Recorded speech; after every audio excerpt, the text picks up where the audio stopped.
कृष्णानगर के घर में लगी भीषण आग, 2 लोगों की हुई मौत। फायर ब्रिगेड की 5 गाड़ियों ने आग पर पाया काबू। पुलिस मामले की कर रही है जांच।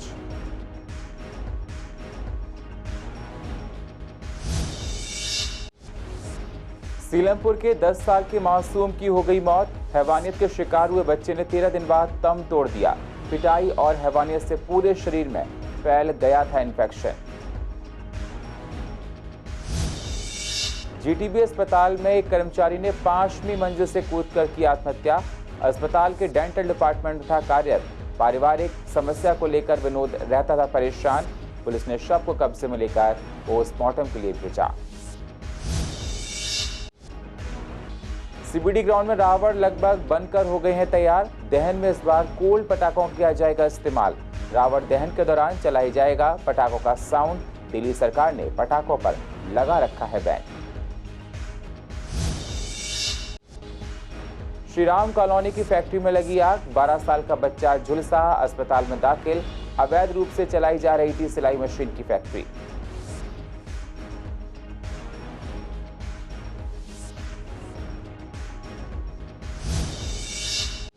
नमस्कार, स्वागत है आप सभी का CCN में। मैं हूं आपके साथ सुनील चौहान और आप देख रहे हैं पूर्वी दिल्ली खास। अब होते हैं रूबरू पूर्वी दिल्ली की अहम खबरों के साथ। पूर्वी दिल्ली के कृष्णानगर में F ब्लॉक के एक मकान में भीषण आग लग गई। आग लगने की वजह से 2 लोगों की मौत हो गई है। फायर ब्रिगेड की 5 गाड़ियों ने आग पर काबू पा लिया है। फायर विभाग को आग लगने की कॉल 4:37 पर मिली थी। इलाके में अफरा तफरी का माहौल बन गया था। मौके पर भारी पुलिस बल तैनात किया गया था। आग कैसे लगी अभी इसकी पुष्टि नहीं हो पाई है। पुलिस आग लगने की वजह का पता लगाने की पूरी कोशिश कर रही है। सीलमपुर में हैवानियत के शिकार हुए 10 साल के मासूम बच्चे की LNJP अस्पताल में मौत हो गई है। बच्चे का 18 सितंबर को 3 नाबालिग दोस्तों ने अपहरण किया था। उसके साथ कुकर्म किया और विरोध करने पर बच्चे की जमकर पिटाई की थी। आरोपियों ने हैवानियत की हदें पार कर दी थी। उन्होंने बच्चों के प्राइवेट पार्ट में लोहे की रॉड भी डाली थी। 13 दिन बाद शनिवार सुबह बच्चे ने इलाज के दौरान दम तोड़ दिया। उसके पूरे शरीर में इन्फेक्शन फैल गया था। मामले में पुलिस ने 2 आरोपियों को गिरफ्तार किया है। लड़के को रॉड और ईंटों से बुरी तरह से पीटा गया था, जिससे पूरे शरीर में घाव हुए थे।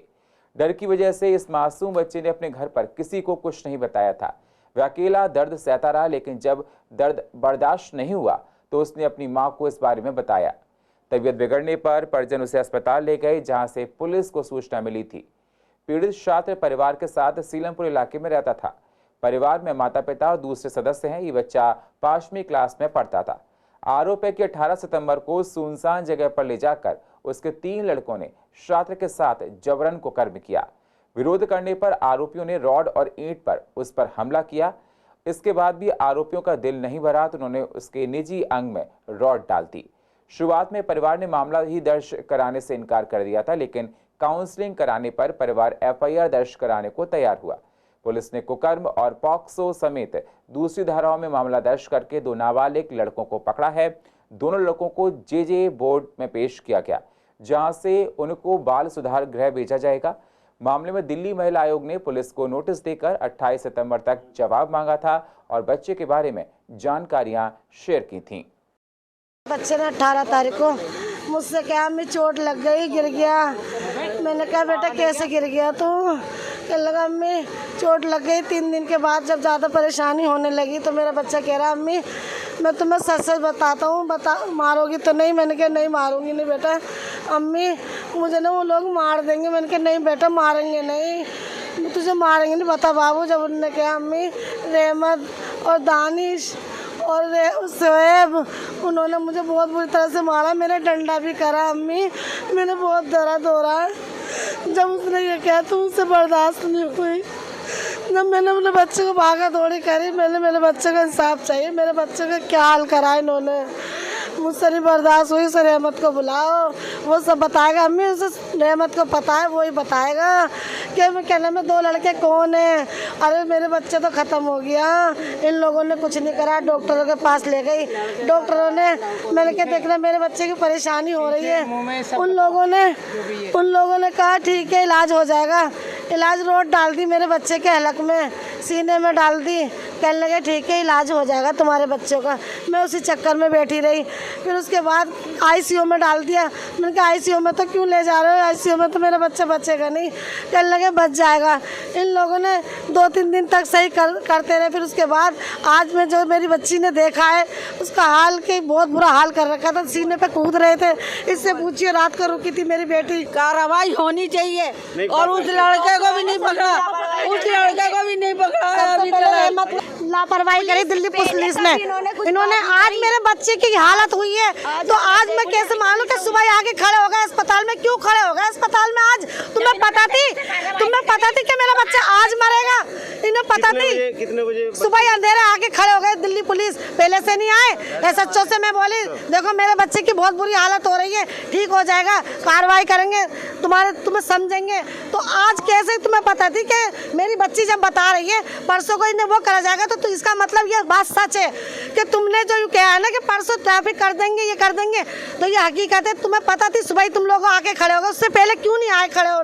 देखिए बड़ी दुखद घटना है। एक मासूम बच्चे के साथ में इस तरह का अगर कृत्य हुआ है तो ये बहुत गलत है। और मैं समझता हूँ कि जो भी और जिसने भी ये किया है उसे सज़ा मिलनी चाहिए। लेकिन पीएम हुआ है बच्चे का और पीएम की रिपोर्ट 3 से 4 दिन के अंदर आ जाएगी। उसमें सब कुछ क्लियर हो जाएगा। 4-5 उस नाम के बच्चों को पुलिस ने जाके घर पे चेक भी कर लिया है, लेकिन उनमें से वो बच्चा नहीं निकला। मेरी एडिशनल एसएचओ साहब से अभी बात हुई है। वो ये कह रहे हैं कि हम पूरे मन से कोशिश कर रहे हैं कि उस बच्चे को भी जल्द से जल्द अरेस्ट किया जाए। और पुलिस भी, समाज भी पूरी तरह उस बच्चे के परिवार के साथ है जिसके साथ ये घटना हुई है। पूर्वी दिल्ली के जीटीबी अस्पताल में सुबह उस समय हड़कंप मच गया जब एक अस्पताल प्रशासन को पता चला कि उसके एक कर्मचारी ने 5वीं मंजिल से कूदकर सुसाइड कर लिया है।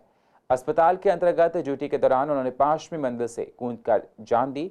अनु की पहचान विनोद के रूप में हुई है। जी हां, आपको बता दें जिनकी उम्र 52 साल बताई जा रही है। जानकारी के मुताबिक वह न्यू सीमापुरी के इलाके में रहता था और अस्पताल के डेंटल डिपार्टमेंट में कार्यरत था। बताया जा रहा है कि पारिवारिक समस्या को लेकर विनोद परेशान था। पुलिस ने बॉडी को पोस्टमार्टम के लिए भेज दिया है। पोस्टमार्टम रिपोर्ट रविवार को आएगी। पुलिस इस पूरे मामले की गहन जांच कर रही है। और जो पेशेंट हमारे पास आया था और उसका नाम था विनोद और हमारे डेंटल डिपार्टमेंट में काम करता था ओपीडी में। कितनी उम्र होगी, क्या नाम था उनका? उनका नाम विनोद था और 52 ईयर के करीब था उनकी उम्र।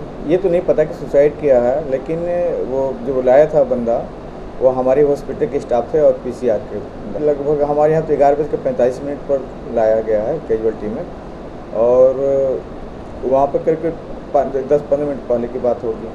ये हमारे हॉस्पिटल के परमानेंट स्टाफ थे और नर्सिंग और डेली के उसके पोस्ट पे थे। सर इनकी फैमिली से कुछ बात हो पाई? कहाँ के रहने वाले हैं, कुछ पता लगता है? ये सर सीमापुरी के रहने वाले हैं। सर कहा जा रहा है कि उन्होंने सुसाइड की, क्या रीज़न था, कुछ पता लगता है अभी आपको उसका? इसके बारे में तो मुझे कोई जानकारी नहीं है। इसकी कार्रवाई तो जो भी होगा छानबीन करेंगे पुलिस वाले हमारे कर। ये तो इन्वेस्टिगेशन के बाद ही पता चलेगा। बुधवार 5 अक्टूबर को दशहरा का त्योहार बड़े ही धूमधाम के साथ इस बार मनाया जाएगा। सीबीडी ग्राउंड में रावण लगभग बनकर तैयार हो चुके हैं। पुतले कारीगर लास्ट जो फिनिशिंग है वो दे रहे हैं। रामलीला के आयोजकों का कहना है कि दिल्ली सरकार ने पटाखों पर बैन लगा रखा है, तो इस बार रावण दहन के दौरान पटाखों का साउंड चलाया जाएगा। हो सका तो कोल्ड पटाखों का भी इस्तेमाल होगा। इस बार जो है जो अपने म्यूजिक सिस्टम से जो पटाखों की आवाज़ निकाली जाएगी और कोल्ड पटाखे जो है के द्वारा जो है रावण का पुतला दहन किया जाएगा। सरकार से बातचीत कुछ नहीं, सरकार से एक्चुअल में रामलीला महासंघ के द्वारा काफ़ी प्रयास किया गया है, क्योंकि सरकार अभी तक जो है इस दिशा में कोई भी जो सुनवाई नहीं कर रही है। अतः हमारा सरकार से भी आग्रह है कि भाई देखिए हिंदुओं के त्योहारों पर ही इस प्रकार का बैन क्यों?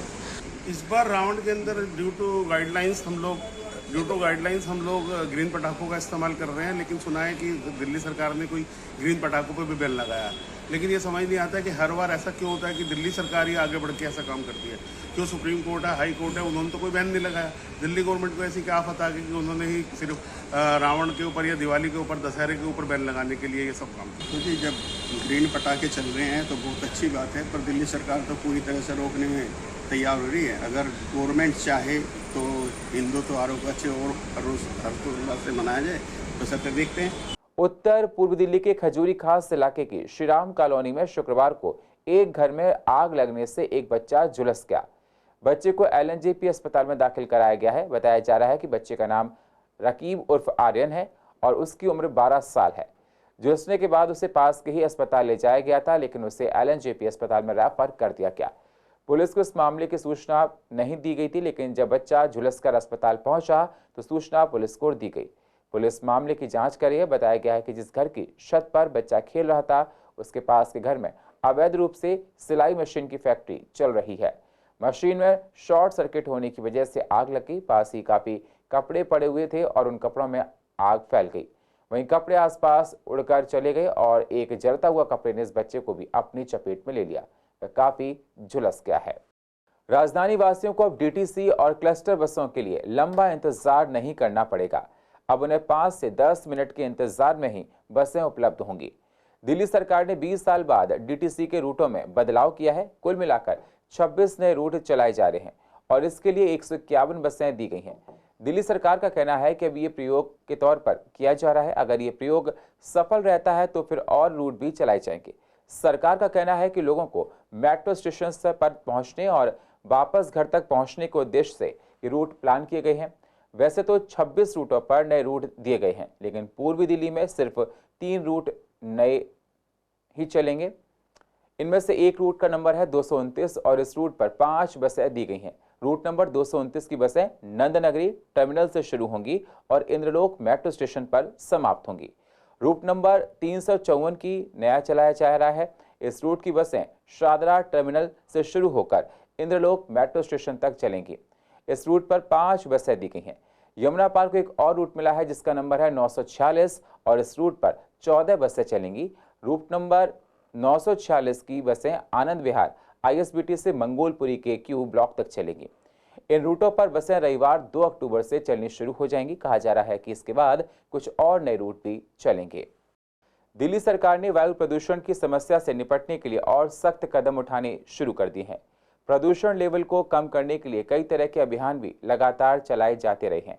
दिल्ली में 25 अक्टूबर से बिना प्रदूषण नियंत्रण प्रमाण पत्र के पंपों पर पेट्रोल और डीजल नहीं मिलेंगे। सीसीएन के रिपोर्टर मोहित शर्मा ने जाकर पेट्रोल पंप पर देखा कि कितने लोग पीयूसी सर्टिफिकेट बनवा रहे हैं, तो पता चला बहुत कम लोग पीयूसी बनवा रहे हैं।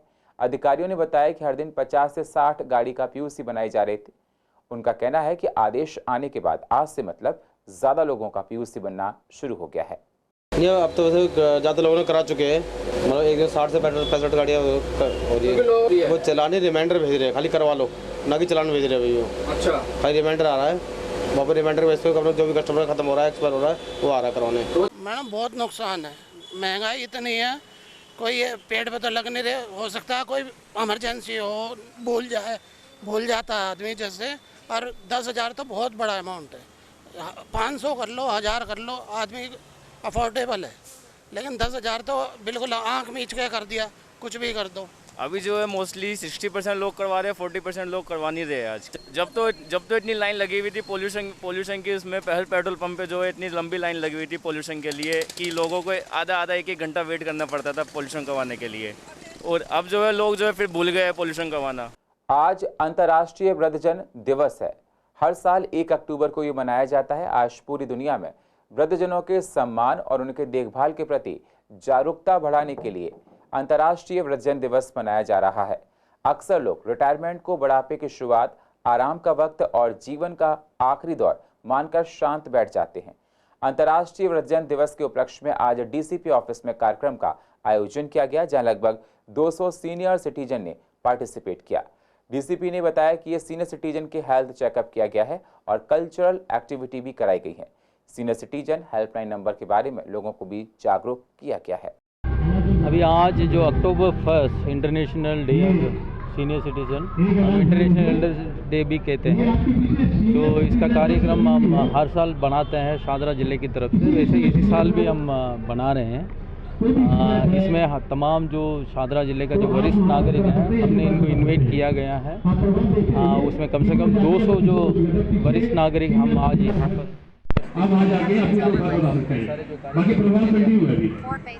अरेंज किया गया है। उसमें हेल्थ कैंप भी हम ऑर्गेनाइज किए हैं, हेल्थ चेकअप वाला है। फिर 1291 का एक हेल्पलाइन भी हमने दिल्ली पुलिस की तरफ से सीनियर सिटीजन के लिए ऑलरेडी है।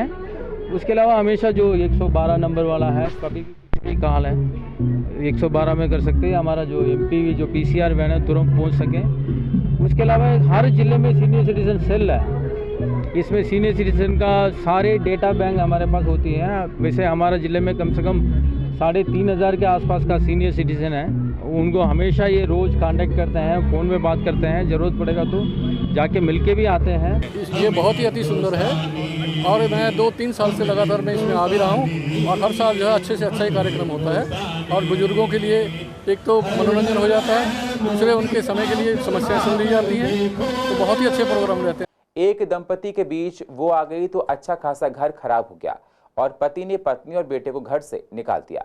आरोप है कि पति दूसरी महिला के साथ अवैध संबंध रखने लगा। दोनों का बच्चा भी हो गया। अब दंपति के बीच कोर्ट केस चल रहे थे कि पति ने पत्नी का ईमेल अकाउंट हैक कर लिया। पत्नी को इसकी भनक हुई तो उन्होंने पुलिस को शिकायत दी। कोई कार्रवाई नहीं हुई तो उन्होंने कोर्ट का दरवाजा खटखटाया। कोर्ट के आदेश पर ईस्ट दिल्ली के साइबर पुलिस स्टेशन में आरोपी पति के खिलाफ IT एक्ट के तहत केस दर्ज किया गया है। 30 साल की शिवानी, जो इनका बदला हुआ नाम है, मंडावली इलाके में रहती हैं। उनका 3 साल का बेटा है। पति अरविंद, ये भी बदला हुआ नाम है, पेशे से CA हैं। सब कुछ सही चल रहा था, फिर अचानक पति के ऑफिस में दीप्ति नाम की एक महिला आई। दोनों के बीच अवैध संबंध शुरू हो गए। आरोप है कि इसके बाद से ही अरविंद एक क्रूर आदमी बन गया। वह शिवानी के साथ क्रूरता करने लगा और वह अपनी मां के साथ मिलकर शिवानी को बेरहमी से पीटता। सास ने कभी शिवानी का साथ नहीं दिया। पिछले साल तो अरविंद ने शिवानी को घर से बाहर निकाल दिया, जबकि बच्चे को छीनकर अपने पास रख लिया। शिवानी ने पुलिस को कॉल की। इसके बाद शिवानी को बच्चा वापस मिला। अब दोनों अलग अलग रहने लगे और दोनों के बीच केस शुरू हो गया।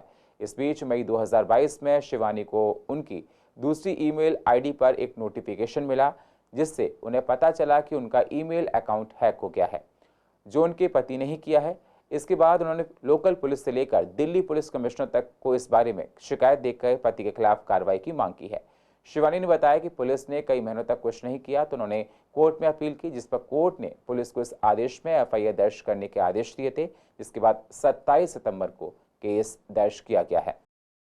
उत्तर पूर्व दिल्ली के गोकुलपुरी थाना अध्यक्ष दिनेश आर्य ने इलाके में फ्लैग मार्च कर क्षेत्र में सुरक्षा व्यवस्था का जायजा लिया। जैसे कि केंद्र सरकार ने PFI को 5 साल के लिए बैन कर दिया है, उसी को लेकर गोकुलपुरी थाना अध्यक्ष ने अपने सिपाहियों के साथ क्षेत्र में फ्लैग मार्च निकालकर इलाके में सुरक्षा व्यवस्था को देखा है। गोकुलपुरी ही नहीं, कई इलाकों में सुरक्षा व्यवस्था को पुलिस ने फ्लैग मार्च निकाला है। और पूर्व दिल्ली की अधिक जानकारी के लिए आप YouTube पर जाकर CCN लाइव को सब्सक्राइब करें और फ्रेश अपडेट लेते रहें। और फिलहाल पूर्व दिल्ली खास में इतना ही। बाकी खबरों के लिए आप बने रहिए CCN के साथ। तब तक के लिए नमस्कार।